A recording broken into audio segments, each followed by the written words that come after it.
বন্ধুসকল XUV 500খন চক গুলি হৈ আছে গাড়ী খালি মই এদিন চলাই আছোঁ যে অলপ মানে লেতেৰা হৈ গ'ল আৰু বৰষুণো দি আছে পানী টোপাল পৰি আছে দেখিছে আপোনালোকে লেতেৰা হৈ আছে বৰষুণত গাড়ীখনৰ বডিত ক'তো দাগি নাই অকল বেকৰ বাম্পাৰটোৰ ওচৰত অকণমান দাগি আছে আৰু এই ফ্ৰণ্টত অকণমান এখন আছে সেইটো মই মাৰি দিম বাৰু একো নাই বাকী ফুল বডি গাড়ী অৰিজিনেল পেইণ্টত আছে একদম ফুল বডি কমপ্লিট অৰিজিনেল পেইণ্টত আছে ক'তো মমৰ চমৰ নাই ফাৰ্ষ্ট অনাৰ গাড়ী গাড়ীখন দেখিলে আপোনালোকে গম পাইছে আৰু গাড়ীখনৰ যিহেতু ইঞ্চুৰেঞ্চটো ফেইল হৈছিলে মই যোৱাকালি আপোনাৰ 13,000 টকা দি পেলাই ইঞ্চুৰেঞ্চো কৰিলোঁ ফাৰ্ষ্ট পাৰ্টি ইঞ্চুৰেঞ্চ আৰু গাড়ীখনৰ 5.5 লাখ টকা ইঞ্চুৰেঞ্চ ভেলু আছে 5.5 লাখ টকা ইঞ্চুৰেঞ্চ ভেলু আছে আৰু এইখন গাড়ী ছেকেণ্ড হেণ্ড ডিলাৰত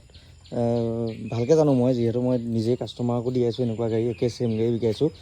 2013 গাড়ী বিকিছে আপোনাৰ 4,20,000 টকাত তো ইমানটোৱে ক'লোঁ আৰু এখন W8খন হয় যিহেতু কোনোবাই যদি এক্সচেঞ্জ কৰোঁ বুলি ভাবে আপোনালোকে যদি কোনোবাই এক্সচেঞ্জ কৰোঁ বুলি ভাবে বেলেগ গাড়ীৰ লগত তেতিয়া আপোনালোকে এক্সচেঞ্জ কৰি ল'ব পাৰিব বেলেগ গাড়ী দি পেলাই পইচা দি পেলাইও এনেকৈ এক্সচেঞ্জ কৰিব পাৰিব নহ'লে কেছতো ল'ব পাৰিব আৰু ৰিফাইনেন্স কৰোঁ বুলি ক'লেও মানে আপোনাৰ যোৰহাট শিৱসাগৰ এনেকুৱা